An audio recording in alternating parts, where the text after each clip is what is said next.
President Obama says it's time to turn the page in Iraq. In a primetime address from the Oval Office last night, the president declared an end to combat operations there. But the cost has been tremendous. In more than 7 years since the U.S.-led invasion, more than 4,400 Americans lost their lives and more than 34,000 troops were wounded. The president paid tribute to their sacrifices. The Americans who have served in Iraq completed every mission they were given. They defeated a regime that had terrorized its people. Together with Iraqis and coalition partners who made huge sacrifices of their own, our troops fought block by block to help Iraq seize the chance for a better future. 50,000 American troops will remain in Iraq to support security forces, and the president says they still will face danger. Joining us now with more is CBS News military analyst Major Mike Lyons. Mike, good morning to you. Good morning, Terrell. If I'm a soldier in Iraq right now, what's the difference tomorrow versus today after combat operations have been declared over? There's really no difference. That soldier's going to get up tomorrow, have to be as vigilant, possibly even grip his weapon a lot tighter.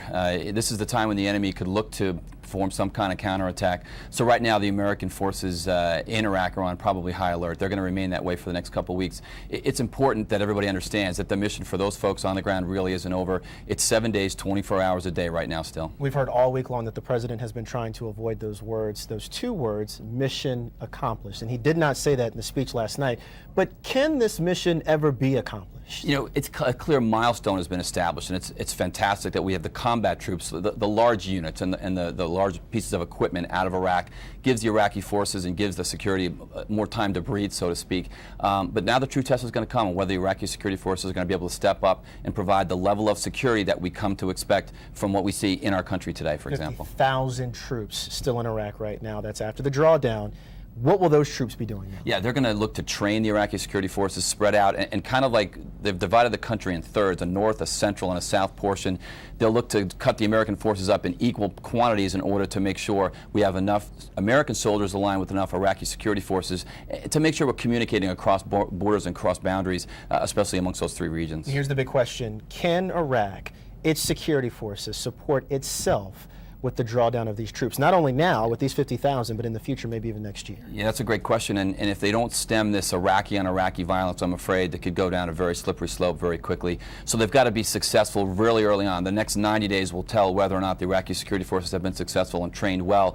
It's been a great 18 months. The question is whether or not the next 12 to 15 months are going to support the level of training that they've had. And in the next 12 to 15 months, can we realistically expect to bring the rest of those troops home? Yeah, I don't think so. I think you'll see some kind of deal cut where American forces, Iraqi forces will do joint training operations. We'll couch it in something, but we're just not good at leaving a country in this kind of situation. We have over 35,000 in Korea. We've left troops in World War II.